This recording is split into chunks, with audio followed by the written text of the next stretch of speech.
Assalamu Walaikum. Hello friends, how are you? Welcome back to our another video.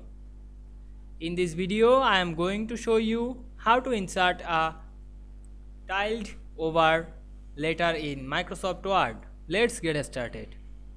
At first, we have to open a Word document. Then we write some letter in this document. Then go to the insert menu and click symbol option. Then choose more symbol. Then select the font normal text and subtract the combine option. Then choose the combining dot above. Then click insert. Then close the window. Now we can see here we insert tilde over letter very easily. I hope you enjoyed the video. Please like, comment, share and subscribe my channel. Thanks for watching.